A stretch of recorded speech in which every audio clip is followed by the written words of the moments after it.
Breaking లో చూస్తున్నాం. బంగాళాఖాతంలో ఏర్పడ్డ రెమాల్ తుపాన్ తీరం వైపు దూసుకొస్తోంది. తీవ్ర తుపాన్ గా మారనున్న రెమాల్ అర్ధరాత్రి బంగాల్ సమీపంలో తీరం దాటే అవకాశం ఉంది. ఈ తుపాన్ ప్రభావంతో సముద్ర తీరంలో భారీగా అలలు ఎగిసిపడుతున్నాయి. కోల్కతా నుంచి ఇప్పటికే పలు విమానాలు రద్దు చేశారు. తుపాన్ నేపథ్యంలో 2 రోజుల పాటు అలర్ట్ గా ఉండాలని అధికారులు హెచ్చరికలు జారీ చేశారు.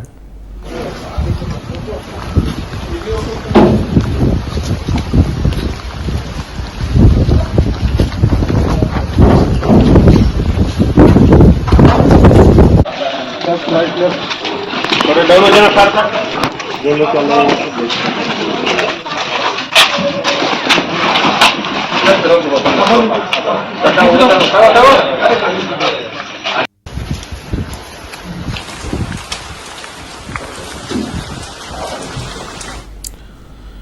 బ్రేకింగ్ లో చూస్తున్నాం. బంగాళాఖాతంలో ఏర్పడ్డ రెమాల్ తుపాన్ తీరం వైపు దూసుకొస్తోంది. తీవ్ర తుపాన్ గా మారనుంది రెమాల్. అర్ధరాత్రి బెంగాల్ సమీపంలో తీరం దాటే అవకాశం కనిపిస్తోంది. ఈ తుపాన్ ప్రభావంతో సముద్ర తీరంలో భారీగా అలలు ఎగిసిపడుతున్నాయి. ఇక కోల్కతా నుంచి ఇప్పటికే పలు విమానాలు రద్దు చేశారు. తుపాన్ నేపథ్యంలో 2 రోజుల పాటు అలర్ట్ గా ఉండాలంటూ అధికారులు హెచ్చరికలు జారీ చేశారు.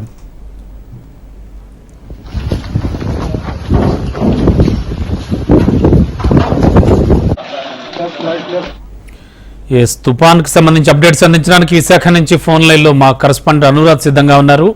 అనురాధ, రెమాల్ తుపాన్ ఎఫెక్ట్ ఎలా ఉంది? ముఖ్యంగా విశాఖ వాతావరణ శాఖ అధికారులు ఏం చెబుతూ ఉన్నారు?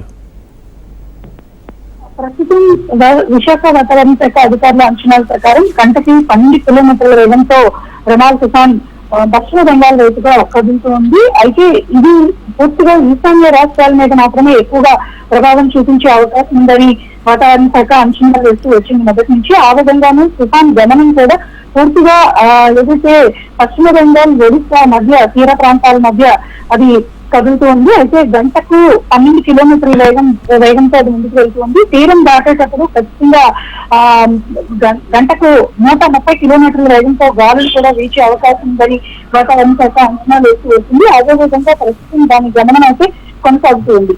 అయితే తుఫాను మొత్తం దాదాపుగా మిజోరాం, అలాగే ఒడిశా, పశ్చిమ బెంగాల్ ఈ ప్రాంతాలతో పాటు అస్సాం, మన అండమాన్ నికోబార్ దీవుల ప్రాంతాల మీద కూడా ఎక్కువ ప్రభావం చూపించే అవకాశం ఉందని చెప్పి అంచనా వేస్తున్నారు. ఈ రోజు అర్ధరాత్రికి బెంగాల్ సమీపంలో తీరం దాటే అవకాశం ఉంది.